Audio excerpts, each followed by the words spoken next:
You're listening to the 49 Carats Podcast, a 49ers Goldmine production with Stephanie Sanchez.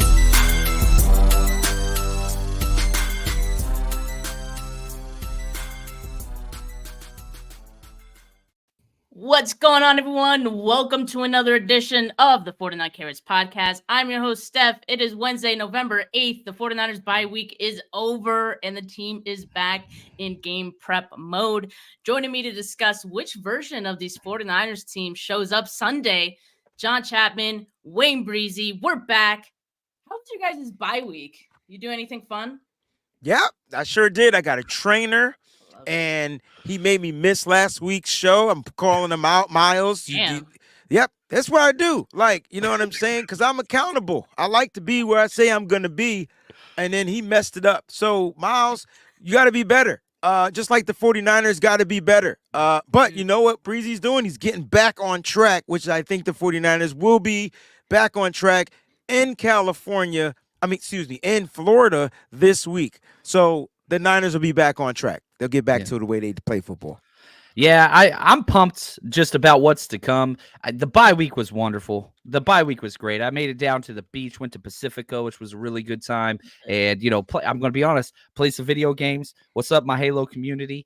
Did my thing. What's up, Grand Day? And so, but I'm glad to be back. The break was needed, but man, there's so much on the horizon for this wonderful football team. And as a fan, as a content creator, as a human being, you got to enjoy this 49ers roster and what is on the cusp. Yeah, I know we're coming off 3 weeks.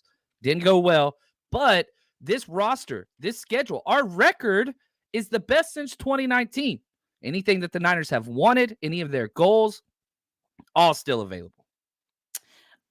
Maybe not all of them, but I do appreciate. we will talk about that in a bit. I saw your tweets this morning, Steph. I saw your emojis. I don't think I'm gonna let that slide because I'm not happy about that. But wait till the end of the show. We'll save that. That was good. But look, just a quick shout out to John. I see, John, you hit 1,000 episodes, right? Yeah. So, yeah. Congrats, man. That's awesome. This is 1001.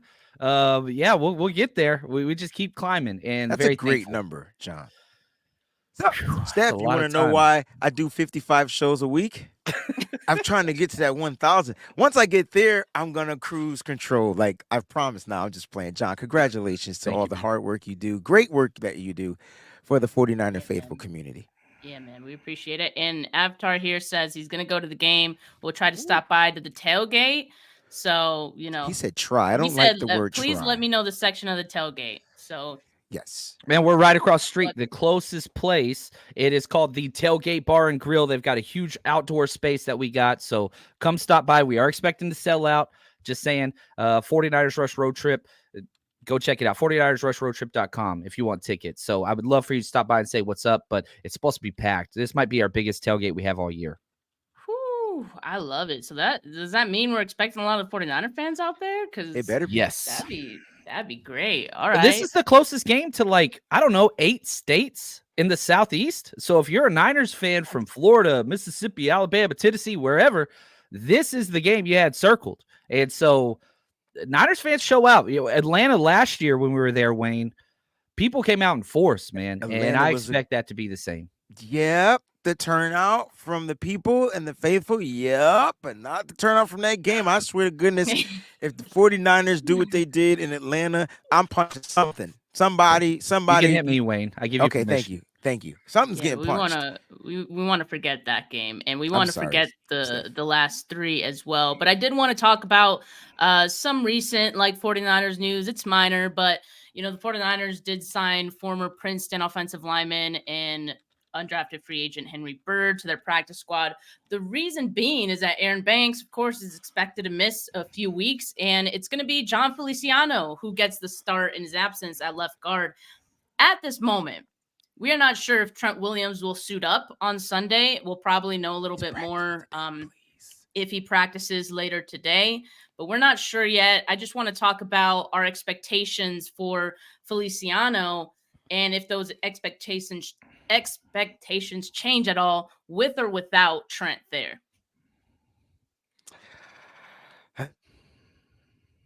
Okay, cool. If Trent is not there, I had to just take a Debo is there, right? So like, here's the thing. Like, and I'm not saying that we don't need Trent Williams. I know people are going to take this thing and twist it. No, that's not what I'm saying. I want Trent Williams. He needs to be there. But if he's unavailable to go, I don't care really about what the offensive line in its sense, because now that you have that key cog to making the offense fluid and working, which isn't Trent, it's Debo. Like, you can tell, like, you want to talk about those 3 losses. I mean, him not, even if he's there and he's a decoy, he could just play. It changes the way defenses have to play the 49ers offense. I think Brock goes back to getting the ball out quickly. You'll still get play action, but you'll get a lot more quick throws. Debo being there, it just enables Brandon Ayuk to continue to just be the best damn person on the field, right? You still can utilize George. Here's the cool thing, by not having Debo there, we now remember who George Kittle is. So maybe Kyle Shanahan can find a way to utilize Kittle as well, even in the pass-catching game. So, look, I think Debo being there enables the offense to click. Now, having Trent seals that offensive line. He just makes the whole offensive line better. And it's going to be rough. But I think Brock knows they've been practicing without him. No shot to Jalen Moore. But that left side, I will say this, at least the left side and the right side will be balanced. Yeah, that's well said, and probably not in a positive way. Yeah, I'm like, okay. It's balanced, so you can take it however you want. That's a positive way to look at it, I guess. I expect Trent to play this week. Now, he has missed the opening day practice all year, not because of injuries, sometimes injuries, but they just don't. And so he has not practiced the typical Wednesday first practice of the week all season. He hasn't practiced one of them. He didn't practice the Monday bonus practice. I don't think he's going to practice today. We're recording this Wednesday morning. But I do fully expect him to play. Now, with your question on John Feliciano, who I have the utmost confidence in, if he is paired next to Trent Williams. You look at Aaron Banks. Aaron Banks was Pro Bowl level anytime 71 was next to him. As soon as 71 left, Aaron Banks turned into our worst offensive lineman. So Feliciano could use the help. He's got so much experience. I have a lot of confidence in him. He has a different play style than Banks. He's much more aggressive and physical, more of a mauler, more of a mover. So I don't think that Feliciano is an issue. The backup to Feliciano, that is where the issues arise. If you have an injury on that interior offensive line, that is where it gets scary. I hope that Il Manning gets promoted or Corey Luciano as the backup center. We'll have to see how they finagle this. I know Henry Bird's the new addition, but I don't think that he would be the one that would be called up if there's an injury, because they still have 5 offensive linemen on their practice squad. New addition, Henry Bird, Jesse Davis, Alfredo Gutierrez. He's a tackle, won't get promoted probably ever. Corey Luciano, Il Manning. I want Il Manning to be the backup, not Zakil. I know they'll give it to Zakil, but I have so much more faith in Il Manning, but not this coaching staff. Forster loves Zakil. I don't know. Well, let's just hope that there aren't any more injuries, right? And we don't have to see those guys. There you go. Let's just hope for that. Let's just hope for that. And yeah, Leroy Watson did get picked up, signed by another team. So no longer on the 49ers practice squad. Cleveland Browns too, guys. Cleveland went Browns. To the Browns. Yeah. Of course he did. Yeah. Where else would he go? That hurts, but I had to get to this comment here from Gammon. Breezie, please get Steph on next song. She got bars. Steph Bars. That's her music name. Steph Bars will be on the next Breezie on the Beat. I love it. Okay, yeah, because he found me on Spotify, I guess. So I do got some songs on there. So just saying. Wait, what? What? How do I not know this? Send me the link, because how do we find this? It's under Strag, so STRAG. Might be hard to find. I don't know, because I think there other results might pop up, but yes, Strag. I'll send the link. I love it, man. Don't worry about it. I'll send the link. But yeah, so on John Feliciano, I would feel way more confident if Trent is out there, but if not, I'm gonna be a little hesitant, because one of the things that I've seen people say about this particular matchup with the Jags running, zone defense in their coverage, I've seen a lot of people say Brock has to be patient in this one. He has to wait for those windows to open up. Does he have the time? Will he have the time for those windows to open up if Trent isn't there? I'm optimistic still that Trent will play, but still, let's just say that he doesn't. I wouldn't feel so great about that because the offensive line has not been doing, Brock any favors these past couple of weeks when Trent's been out. Yeah, and I'll say this. I know it's not my turn. Sorry about that. This dude's got 5,000 career snaps almost logged. Like, John Feliciano's no chump. This dude's been around the block. He's been in the league since 2015. He's started more games than he hasn't. I have no issues with Feliciano. The issue is when Trent's out, everybody else plays down. And I think he's playing. I think Trent's playing. I want to think that too. And I'm not saying that he needs to practice to play, but Trent's playing. This is the first game after the bye. It's like the first game of the season for Trent. This is season part 2. I'm with you, John. He's going to play. I'm a little bit curious about him playing on the left side, though, because usually it's all right to center and not much left login snaps for John Feliciano. And I'm not an offensive lineman. I do know putting your hand in the dirt is the issue. So, like, can he play it? I'm sure he can. How effective will he be? I don't know. But there's got to be ways to get the ball out of the hands quickly for Brock Purdy. And I'm not just talking screens. I'm just talking quick reads. You're open, boom, throw it, right? To allow the progressions to open up. Because what we all want to see is the play action pass. That's where Brock thrives, right? Play action, maybe some more boot action. Either way, fake that ball to the goddamn running back. Now, I personally think this offensive line that we have should be really still good in run blocking. So let's run the damn ball. Let's just run. Just run it. Yes. They can't. They're bad at stopping the run anyway. So let's just run the ball, right? Let's just find a way to run the ball. I don't care if they got 5-man fronts, 6-man fronts. Kyle has to be able to open up this run game and get these running backs going, whether it's Christian McCaffrey with 30 carries, Jordan Mason with 10 carries, and Elijah Mitchell with 2 carries. I don't care. Figure it out. And that's the issue. And maybe Brock runs more too because he just seems comfortable. Hey, they're playing man. They're off. I can get 6 or 7 yards. I know how to slide. I know how to get out of bounds. I know we tense up when we see it, but Brock's not afraid to run the ball. So I think running is going to be key in this particular game. And I led think the team in rushing. Yeah, he did. Who saw he that coming? He salvaged their running efficiency numbers because he did it all on his own. And Wayne, you mentioned maybe getting Jordan Mason 10 carries. Kyle Shanahan in response to that is, can I interest you in 10 carries for Elijah Mitchell instead? Yes, you're right. I don't know what I don't know. Elijah Mitchell has on Kyle Shanahan, but it's something. Something. I simply just think Kyle is such a stickler for the details and being virtually perfect without the ball in your hands. You better be on your game when it comes to pass pro. As a running back, you better be on your game on all your P's and Q's, wherever you got to be on the field on any given play. You better know it. And I kind of wonder if that's why we're seeing more Elijah Mitchell, because he knows all those things. Yeah, maybe Jordan stuff. Mason doesn't, hasn't been on top of that like we would hope. So maybe Jordan Mason's in the doghouse. I don't know. I hope not. I would like to see more of him in the second half of the season as well. But look, the 49ers did work out a number of players a couple of days ago, given some of the injuries, some of their depth needs right now. Of course, you see Henry Bird on this list, who they just signed to the practice squad. But besides him, is there anyone else on this list who is notable to you guys?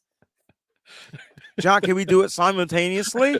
Let's do it, baby. Ready? 1, 2, 3. Dante Johnson. I don't like the way we said Johnson, but yes, he's gonna somehow end up in the 2023 NFL season in a San Francisco 49ers uniform. I don't know why. At this point, go get Jaquiski Tart. You might as well just bring them all back. does Dante Hittner still want to play football? Like, at the end of the day, just bring these guys back in here if we're going to go back to Dante Johnson. Now, I will say this about Dante because I know everybody knows and probably feels the same exact way. I will say, if he does find a way to end up on this practice squad, he will be active for a game this year. I can tell you that right now. But he will be the most versatile piece. I didn't say he would be the greatest versatile piece, but he will be a player that can play safety. He could be a player that can play cornerback. He'll be a player that might just fit this Steve Wilks weird-ass scheme on defense. Like, he just might fit it. I'm done. John, take over. Yeah, I mean, we all love Dante Johnson. Do I want him playing snaps for this team? I do not. If he does, I want it at safety or special teams. He should never play in the nickel. Like, he shouldn't have played in the nickel the past 5 years. But I love the man, and I hope he coaches and whatever else. And not only him, Jordan Matthews got signed this week as well. So, really? like, it's like, yes, like, not with us, with another team, but, like, it's just, coming back. Now, if I could have anybody on this list, I want Rajon Wright. I enjoyed doing Oregon his State, breakdown. baby. Yeah, Oregon I State. liked him, man. So The that's Beavers. who I would check off that one. I hope Rajon Wright comes in and joins us, but we'll see. I doubt this is just you're putting all these names and you're just building your practice squad and all those things. And so if you get a couple injuries at a position, that's where Dante Johnson comes in. But Rajon Wright's the upside play, in my personal opinion here. Steph, before you continue, wasn't he one of the ones that we worked out? Yeah. During the offseason? During the Rajon Wright. He was one of the cornerback. Yep. Yeah, okay. Yep. So the 49ers had worked him out before during the draft process. I think they were at his pro day as well or something like that. So, yeah, there's history there. Out of all these guys on the list, they did sign Henry Bird, right? Like, we know that. I don't know if Dante Johnson is going to end up being signed or Rajon Wright, but it's an option, right? Like, when you work guys out, you keep their number on file and whatnot. So I just thought it was very funny because, like, we had just last week we were talking about Samuel Womack and Darrell Luter and how they could potentially help this team down the stretch, both of which had their 21-day practice windows open in hopes of coming off of injured reserve. But I don't think we had Dante Johnson on our bingo card this year. And I'm actually seeing fans, like, excited about it. Like, yes, let's sign Dante Johnson. Like, when in the past have you ever seen this team, like, or fans so excited? And I think it just speaks to how bad the nickel situation is right now. And I know you mentioned, John, like, we don't like him there, but I just think that's why fans are like, let's just bring anyone in. Like, it has to be better than Isaiah Oliver, right? Which I don't know if I agree with, but I think that's why there's this excitement around DJ. Aside from the running joke of him somehow always being on this team. He's played over 100 games for the 49ers. The dude was Jimmy Ward's roommate to the Senior Bowl. Like, he's your uncle that you haven't seen in a long time. It has always kind of been there. And so that's just what it is. And so Dante Johnson, he's a comfort blanket. I get it. And it's always kind of been a joke. The Barnacle, number 27. Number 27 is gone. So if he does come back, I don't know. Maybe he goes back to 36. I think 36 is open. I don't think anybody has that number. But I don't think it's going to happen. And I hope he doesn't play for us. But I love him. And I hope he's part of this team. I just don't want him playing defensive snaps personally. Hope that's okay. It's like he could be on the team, just keep him far from the field at this point. Like, I agree, Wayne. Yeah. Like, just give Ambry Thomas crazy. the burn, which is crazy. I'm saying it's crazy. I got it. I'm with it. Special teams where he belongs. He's just not getting it, grasping it. All right. Well, we all know the 49ers started the season 5-0, then the drop 3 consecutive games. So this bye week seemed to come at a perfect time to give this team that much needed reset. But given the fact that we've seen such, like, vastly different versions of the 49ers so far this season, like, they're Jekyll and Hyde. Like, I'm still having a tough time gauging who they are and what their identity is this year. Are they somewhere in the middle of the two versions? Are they closer to the version we saw from weeks 1 through 5 or 6 through 8? Like, I have no idea. And I'm hoping that this week 10 game against the Jags could provide some clarity to knowing, okay, who is this team? Are they going to be a team who's going to be able to make a deep run and do all the things that we hope they can do, right? So I don't know what your guys' thoughts on this team is right now, but which version do you think we see coming out of the bye week? That's a great question, right? Because Jekyll and Hyde is like perfect who the 49ers are, like who they've become. If you want to know what their identity is, they're hot and they've been cold. And so the question is, who are we gonna get? Look, I hate to say this, but this is like for the Jacksonville Jaguars, I just really feel like this is a get right game for the 49ers. I think now that they've let me just bring this into the picture just a little bit. The 49ers found a way to have a winning record by the bye week. That's number one. Number two, they found a way to be the majority of health has been on their side. Yeah, they're missing a few QP. They found that way. Number three, they found another way to add an explosive piece, right? When I say get right, I mean, we lost to two AFC North teams and an NFC North team, right? And the Minnesota Vikings. We lost to the North. We're struggling against the North. I don't think we're going to struggle against the South. And I think that the 49ers are going to get right. Now, I'm not saying they're going to score 49 points, which would be great, but I'm not saying that's what's going to happen. They're going to be playing a hot team, 5 straight wins going into their bye week. They're coming off their bye week. But the Niners are pretty much locked and loaded. And the only question mark for the San Francisco 49ers is going to be a Trent Williams. But I think this is where Kyle really starts to say, you know what, it's time to flip the switch. I think defensively they flip that switch because they know the 49ers are typically usually the hottest team after the bye every single season. Like, that's who they are. They're going to get back to that. So I don't know which one is great. Is it Jekyll? Is it Hyde? But they're going to be hot to trot in this game, and I think that they make this a statement game where they just go out and just let the world know this is who we really are. Man, I love it. And it's weird because they have a better record. The Jacks are 6-2. Like, they have a better record, 5 games, like you said, off the same bye. But you look at Vegas, we're 3-point favorites, the 49ers are in this game, which doesn't make much sense until you look at the rosters. And the roster is very simply an advantage to the 49ers. Now, you can say Trevor Lawrence. You could say, yeah, they've got some great pieces on offense. I understand all those things. But there is nobody in their right mind that would choose the Jags team over the 49ers roster. You would not do it. Coaching, all right. Doug Peterson's been – Dougie Fresh is for real. That dude's a hell of a coach. And so, like, he's incredible. But – let's just be real. We know who their general manager is, right? This is freaking Trent Baalke. Like, let's just be honest here. And, I'll say this. The 49ers should win this game. The 49ers should be pissed. The 49ers should be re-energized. The 49ers should be rested. I also said they should have been pissed after that Browns game. Should have been super pissed after the Vikings game, and they didn't respond there. So what's different now?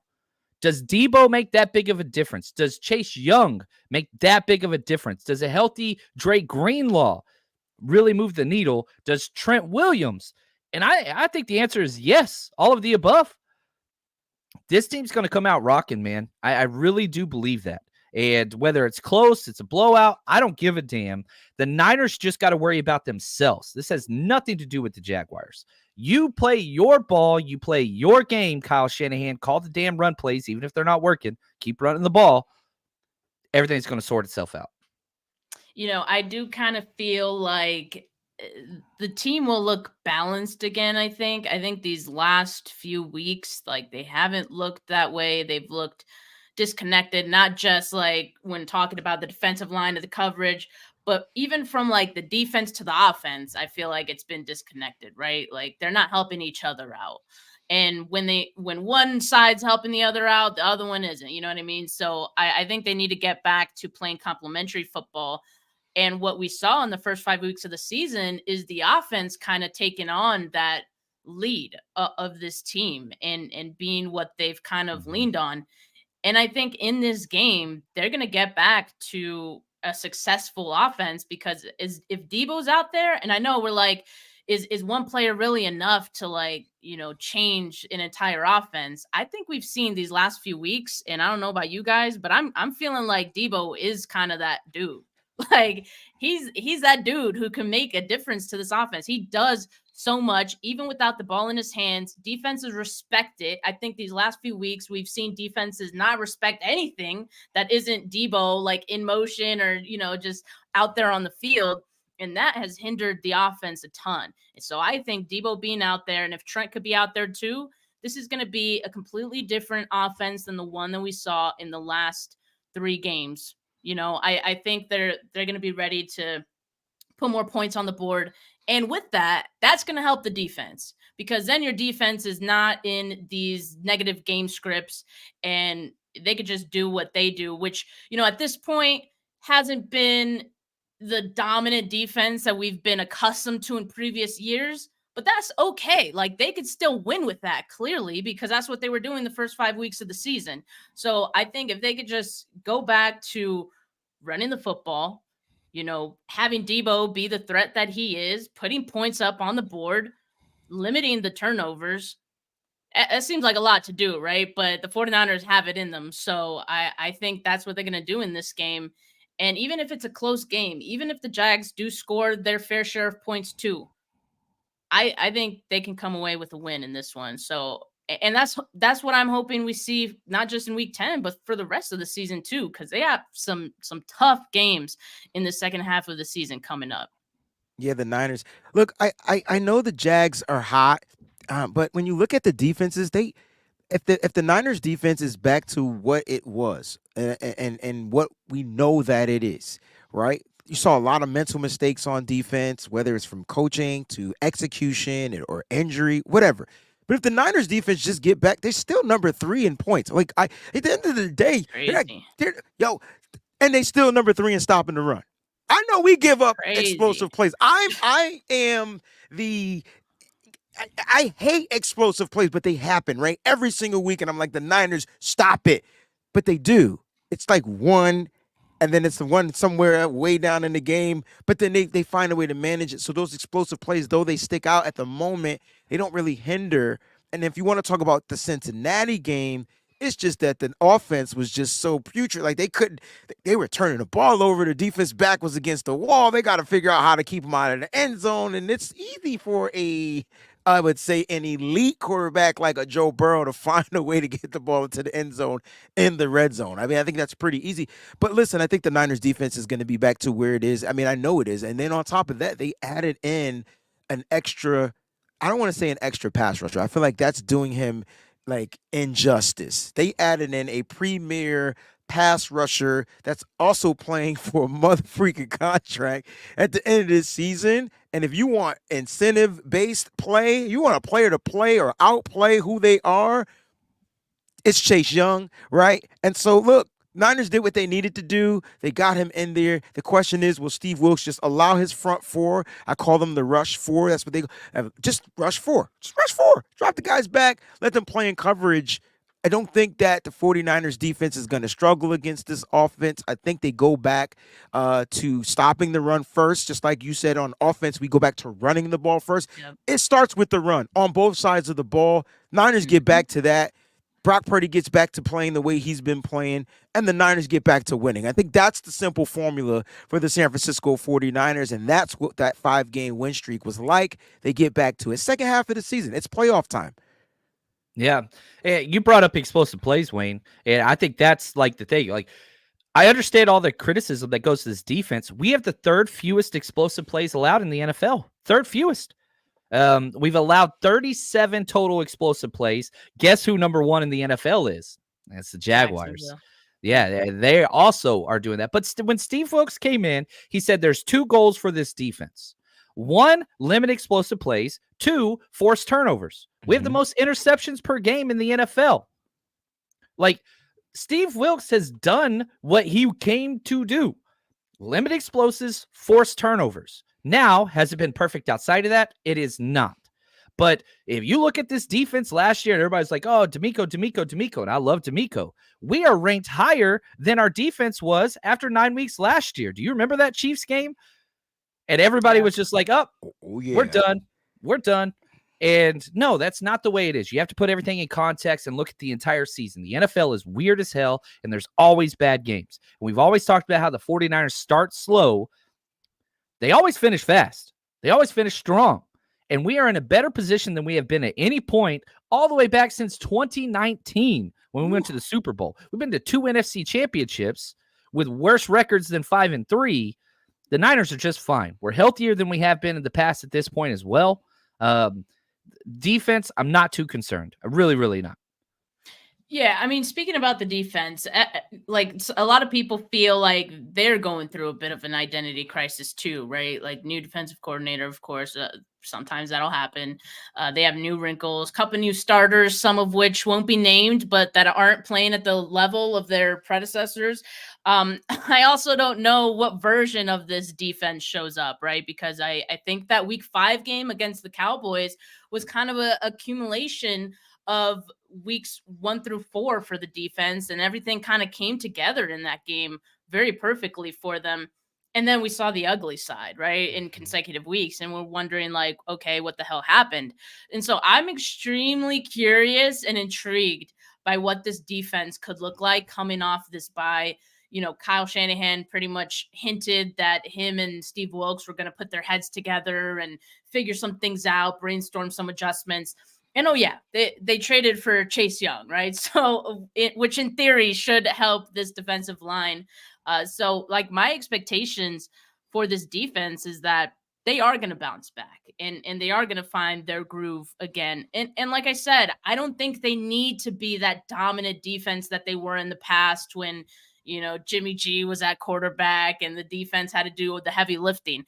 I think they can do just enough to keep this team within striking distance, and the offense should be able to do enough to, win games by putting points on the board, right? So I think that's what we see more in the second half. I think the defensive line is going to come alive with the addition of Chase Young because, like you said, Wayne, I also don't think he's just a pass rusher, man. Like, he's a good run defender as well. He locks up that edge, all right? And that's something the 49ers have been missing, especially opposite Bosa, right? So that's going to be a strength, I think, going forward for this team, and that's going to help because we've talked about how important stopping the run game is on defense and how important it is for the offense to get their run game rolling. So bingo. Nailed it. But how much do you think Chase Young realistically plays on Sunday? I think it's like the timing of it was perfect because he had the bye week to, acclimate himself to the defense. He was with Nick Bosa, learning the scheme and everything. So I kind of feel like he can hit the ground running on Sunday if the 49ers want him to. And, even if he doesn't know everything, it's like, hey, just go get the quarterback, right? Like, that's simple enough. So what are your first game predictions for Chase Young as a Niner? Yeah, I think he gets a sack in this game just because off the strength of just who he is and what he does, right? He knows how to get to the quarterback. I mean, I'm hoping he gets all the one-on-ones. I know Nick Bosa will get some, but I'm hoping he gets all of the one-on-ones and he can show you exactly who he is and what he's been doing consistently in 2023. Zero problems when he's with the Commanders. I don't expect any problems here. I think as far as game plan, the way you utilize him in your system, you let him do what he does best. His instinct to stop the run and contain the edge is bar none, maybe the best on the team as of right now. Not saying Nick Bosa is bad. Nick Bosa is really good at stopping the run. I'm just saying now you got another person that comes in here and does that. But his ability to just find a way to not just overpower a one-on-one, but literally he's quick, right? He's quick. He might not be speedy, but he's quick. Big difference. And he finds ways to get to the quarterback. And here's the thing, like, I feel like now, like, I know I've been crying about sacks and sacks on sacks on sacks because I just like freaking sacks. That's what I like. Not sex, but sacks. Sacks. Like sacks from, sacks. Santa Claus's sacks. No, because every time I say the word sacks, they say I'm saying the word sex. You and East Coast. Sex, whatever. Anyway, at the end of the day, I just feel like Chase Young is going to be just fine. Just let him play football, especially this game. Let him play how he's been playing, and then find ways you can tweak him and get some other things out of him. He also can stunt. We can have possible, and I know nobody wants to see stunts. We possibly can see some double weird stunts in this particular game. Just hope they have enough time to get home. I don't think. Oh, Steph, I have to ask you this question. How quickly does Trevor Lawrence get the ball out of his hand? I only ask you this. I don't ask anybody else. He's one of the fastest right now. Damn, Gina! Yeah, I know. I'm tired of playing these fast-ass quarterbacks that can release the ball quickly. Dang! Can we get 1 week? Can we get Kenny Pickett another week? Right. I'm trying to find the exact number. 2.41 seconds. Second fastest in the league. Yeah. Joe Burrow was number 1. Now we're playing the second fastest. It's not going to change. The blueprint's been put out there. And so how do you kind of take this away from the 49ers? You throw the ball out quick. And I know everybody's like, man, that sucks. But I don't mind that. As long as you know that helps. Good job. They just haven't taken advantage of that yet. If they're not going to be holding the ball, you can be more aggressive in your coverage. You really can. And, again, we're tied for most interceptions. I think that's something that can continue in this type of matchup. Now, the question was Chase Young, what's his impact? I know he was listed as a starter on the unofficial depth chart that's put out by the media team. I do expect him to start. I do expect him to get a lot of snaps. Now, we have a different philosophy than what Washington had. Chase Young had almost the exact same amount of snaps as Nick Bosa, and he played one fewer game before the trade. So, defensive end, that's a pretty damn easy transition when you're learning playbooks. Yeah, there's some different things and technicalities, which he talked about in his press conference, but D-line's pretty simple to transition from. And so we saw what happened with Christian McCaffrey last year. Like literally 2 days got put in and played a half, then was starting full-time after 1 week. I think he's going to get pretty close to 35 to 45 snaps this game. Yeah, I think so too. I think, he is going to start. They'll probably rest him here and there, in between some snaps. But I think, of course, he'll always be there on the obvious passing downs. And I also kind of expect him to get a sack. And I'm going to say 2 sacks for Bosa because he's going to be pumped. He's going to be juiced. All right.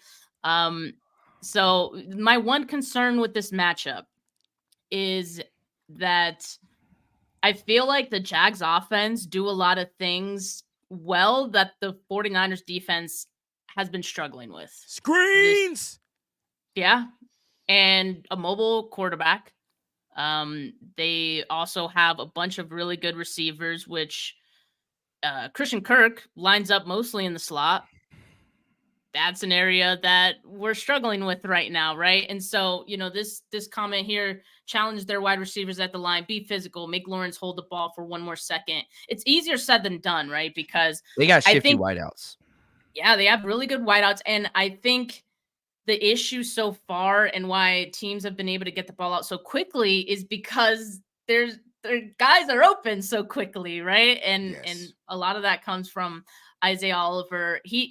Guys are seeing this on tape now. So that's one of the main targets, but also elsewhere too. So again, that's part of the front being disconnected from the back end and all that. There's some things they can do to, I'm sure, tweak that a little bit because I know they've done it in the past, right? They can disrupt the timing of the quarterback, and that's how you get those sacks. So I'm hoping that they worked on that this week, but it is going to be a challenge. And while I do expect that the 49ers do get some things right in this game, I'm also a little wary of this particular matchup and how the Jags offense matches up with the 49ers defense. Yeah, I think John said it earlier. Like the Niners, I know what we've done, and I know where we struggle, and I know Jags are gonna come up with a game plan to take advantage of our weaknesses, and I expect the Niners to do the same. But at the end of the day, I just think the Niners have to just continue to go back to the basics and freaking execute. I need Dre Greenlaw freely flying all over the freaking football field like he normally does. I need Talanoa Hufanga. If they're gonna blitz, let just Talanoa Hufanga blitz. Don't complicate the way he plays football. Like get him back to playing Troy Polamalu style of football. Like I miss it. I need it. I don't care if he misses. That's what he needs to do. It's too much thinking. defensively. And I think offensively, the rhythm will be back. You got Deebo Samuel. So, like, how do you stop Christian Kirk? Limit Calvin Ridley's explosive plays. Take him out. If you get beat in the slot, cool. Just make the fucking tackle. Hey, you're going to get beat in the slot. I don't care who he lined up in the slot. You're going to get beat. It's a 6-yard play. You're going to get beat. It's going to get beat. But just let it be 6 yards and hit the motherfucker so he don't want to do it again. Like that, it's the basics. It's rapping and tackling, screen games, Greenlaw, bust that damn screen up. Find a way to get through. John talked about him being healthy. His mental is back. Again, I hate to stress it. It's the second half of the season. The Niners play different the second half of the season. It's probably the only reason why they're still ranked in power rankings, which people don't care about, but people do care about it because they want to see if the Niners are still top 5. It's probably why they're still ranked high because people know, oh, shoot, they just added him too? Oh, snap. Nick Bosa, like you said, is going to be juiced up.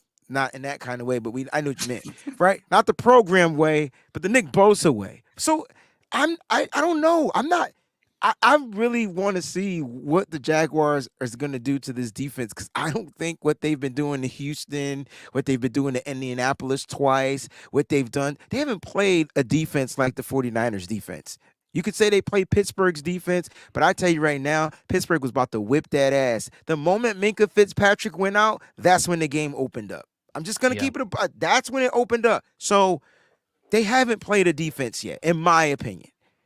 Their schedule's really easy, but that's part of being in the AFC South. Like, you're not going to play a lot of powerhouses. It's one of the worst conferences in football. But, my issue is everybody keeps talking about the screens. I don't have a problem with screens. I'm not worried about screens. I'm worried about telegraphing blitzes so offenses can check into screens and call them at opportune times. That's my Wilkes complaint. And so I'm not worried about Dre Greenlaw. Yeah, I don't know if you guys had the opportunity to listen to the Warner House, and him and Greenlaw were on the episode this week. It was incredible. Warner on there talking about eating raccoons and squirrels back in Arkansas. That's the type of guy I want to see this week. You know what I mean? Do the dirty work. Go be rugged. Go be crazy. Hit some people. He's played against Travis Etienne, and everything about this team is built. At least the offense that you brought up, Steph. It's space creators. Ridley, space. Kirk, space. Zay Jones, their tight end. Evan Ingram, space. It's just what they do. So tackling has been an issue. Yeah. We just got to rally and tackle. I would take the Niners defense over this Jacksonville offense every damn day of the week. We just got to be the 49ers. Don't go out there. You play the way you played the last 3 weeks, it's going to be a close game. This should not be a game where they dictate what happens offensively. The defense should dictate the entire pace of the game. The 49ers defense should. I like that, John. And we got some people in the comments throwing out some ideas here. Do you think we see Bosa and Chase lined up on the same side and Gregory on the other side? I'd be all down for that. Yeah, I was like, that's interesting. I could see them doing it. I don't know if it would happen as early as like Chase's first game with the team, but I could see them adding that wrinkle for sure. It would definitely be a threat. We did the NASCAR package so many times. Seems like we kind of gotten away from that a little bit. A lot of the strength of our defense. The problem is our defensive ends were trash, and so. Why would you put out Drake Jackson? Why would you put out Austin Bryant? Why would you put those guys out there when you got guys like Givens and Kinlaw, who's actually excelled in pass rush? Where'd that come from? And been a little bit more problematic in the run game, antithesis to what he has been and what he was projected as. But now that could change. Now you can get back because you have that depth. And so, yeah, you've added Robert Bill Jr. I don't think he's going to get activated this week, but you've added, Randy Gregory, Chase Young, Robert Bill Jr. Those 3 guys, now you have some speed NASCAR type package tools you could use. Will we see it this week? I wouldn't be mad. We may see a different version. Maybe instead of NASCAR, we do like a Daytona package. I don't know. But it's going to be interesting to see what Steve Wilkes. And I want to see. I don't want to say the word change, but I want to see some different exotic things that other teams haven't seen all season. Now Steve Wilkes has a bunch of tools in his toolbox, right? And so now the players, if they line up, they just got to go out there and find a way to execute, find a way to knock this Trevor Lawrence kid off of his rhythm. Most important, make sure you're containing him. He will take off and run. So, and we've seen it before. You go back to 2021. But the same way we busted that team wide open then, that was pre-Christian Kirk, Calvin Ridley, right? We figured it out, right? The Niners just got to go out there and just find a way to just execute the plan that's called and be able to adapt and adjust to whatever's going to be thrown at them. I know, John, you said space. What if we see a little bit of a difference as far as the way we press? I'd rather get beat man to man, mano y mano, Chico to Chico stick, and some type of a man coverage, right? You get beat, then I can actually blame and say that man got his ass whipped, right? Yeah. Got it handed to him. But when we're playing off and you're playing man at the top, and then you're playing freaking zone with the cover 3, and then it's just it's space. It's automatic 7-yard catch, and now you got to tackle. I would like to see some amendments to that. I don't know where cover 1 went, but it worked for D'Amico. And a lot of the players are still there to play. I just like when we had interchangeable safeties and Tashawn Gibson can be disguised. There's no more robbering. There's no more nothing. There's no disguise, period. It's weird. It's been weird for the past couple of weeks. Yeah, I think the biggest issue. Oh, sorry, Steph. No, I was gonna say, John, you mentioned that last week. I think about that they're not disguising anything in coverage, and that's kind of what's hurting them. I mean, you know what they're doing, and one of the biggest switches Steve Wilkes made was he put Tashawn Gibson in charge of the tight ends, and when they have a movable tight end, Darren Waller, you talk about the Steelers, whatever, they're putting Gip on him and they're leaving Huff in the back, which Huff hasn't been bad. We have limited the explosive plays, but like Wade said, he ain't been Huff. You've took that away. And when Huff is up in the box, then it's a blitz play. And guess what? That's when they hit the screen. Yep. So, that's an issue that I would really like to see changed. Yeah, there's a lot of film to look at from week 1, I think. Week 1, first half of the season. And I think we see a lot of trends, right? So for me, I would think that would make it easier for them to be okay, this is our issue. This is what we can counter, to help with that kind of thing. So I hope we see some of that. I know, a lot of people still wondering, is Wilkes going to be on the sideline Sunday? I don't know. I don't know if that's, as far as the energy standpoint that Robert Saleh and D'Amico Ryans brings or, brought to the team, I don't think you're going to see that with Steve Wilkes, right? But I do acknowledge that some people have brought up, well, it could help with communication, in-game, real-time communication with the players. And that's one of those things that, when the coach is up in the booth, you don't get that, right? So even with Kyle, there could be some communication, right, happening that, well, I guess they have the headset, so disregard that one. But, how often do you see Kyle talking to his players on the sideline? Or addressing the offense? Well, not really, because not really. No, unless it's the quarterback. He'll chew the quarterback out. He's always more concerned with calling the next play. That dude is busy. Correct. Dude is That's busy on the sideline. That's a fact. So I don't know how you guys feel about it. I don't think Wilkes being on the sideline is a necessity, but I could see how it could help from the communication standpoint if the players felt like that would benefit them. I mean, but we've seen Steve Wilkes. He is who he is. He's an old dog. That dude's not a high energy guy. He never has been. That's like asking Wayne not to yell or not to get excited. That dude just you want him to be. You see the video of him and they score a huge touchdown and everybody's celebrating. And he's just sitting there blinking like a freaking sloth on Zootopia. That's just who he is. That's not a bad thing. So don't ask somebody to be what they're not. How do sloths blink slow too? They do everything slow. Yeah, but blinking, just ask Steve Wilkes. and I'm not. That's not a critique on Steve Wilkes. Don't ask somebody to be what they aren't. That's what I'm saying. People don't understand. Kyle Shanahan never addresses the offense on the sideline. Never has. He doesn't do that. I don't think him being in the box is hindering him. I don't think that's the issue. I just think the issue is communication and execution. And we've seen it. You, myself, Steph, we've seen Fred Warner not in the right spot because for some reason something wasn't communicated properly, and then they're out of sync. Like even the great, so it's a new way of language. It's a new way of communicating, and the players just got to get kind of used to it. But at the end of the day, Steph, we rank third in this, third in that, and have a top 10 defense in the NFL. And I know that's not 49ers standard. We need to be one. I get it. But at least we have room in areas to improve. And I think that's what that bye week was all about. Figuring out where we're weak so we can become stronger. Yeah, and as Technic Sheik points out, he specifically talked about being up in the booth, so he is not as emotional and can make the calls without getting emotions involved. So I don't think he will change that, or that is an issue.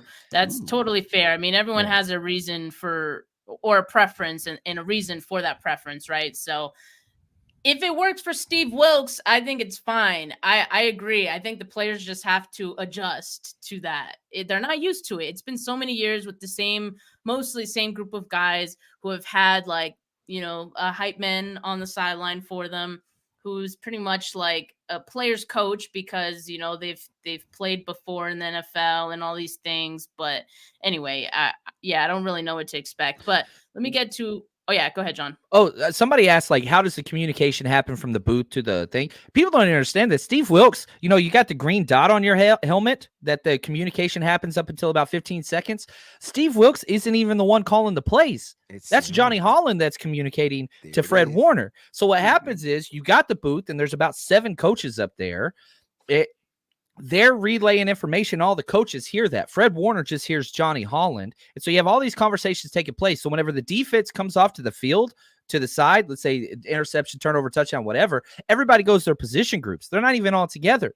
D-line goes together. Linebackers go together. Corners go together. Safeties go together. The position coaches. And so what happens is if I'm Steve Wilks as a DC in the booth, here's what I'm saying. Coach, talk to your safeties about not biting on the 2-pump moves. Got to be an alley player in the run fit. Talk to Fred, his drop it too deep. And so you're having these conversations, and when the players come over, the position coaches will take their helmets off just like this. You see them all the time because they're getting yelled at or talked to, whatever, and they're talking to their players. And then afterwards, they'll put it right back on, and Steve Wilks, who's been listening the whole time to that conversation, says, yep, good, also address this. Thanks, coach. We'll move on. That's the way it works. Bingo. Yeah, nope, that's insightful. I just wanted to get to these comments here. Shout out Boom Gomez for the donation. And then James T. Kirk, thank you so much. He said, great meeting you, Steph, at the Bengals game once again. Steph, John, Breezy, thanks so much for the excellent content. Go Niners. Way to go, James. Ooh, I love it. Kirk.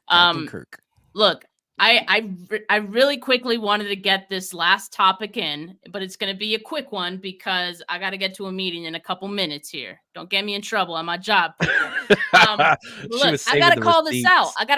Because I tweeted about this right before we went live.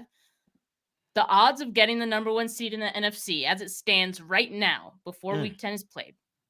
Eagles, 71.4%. 49ers, 10.7%. Lions also 10.7%. Cowboys 4.9%. Seahawks 1.7%. I just want to say this about that. This is what irks me so bad about the 49ers dropping games that they're not supposed to. Oh, but Steph, like they're a second half of the season team. They'll be fine. Like they're still going to make the playoffs. Yes, sure, that could still happen. They can go on these runs.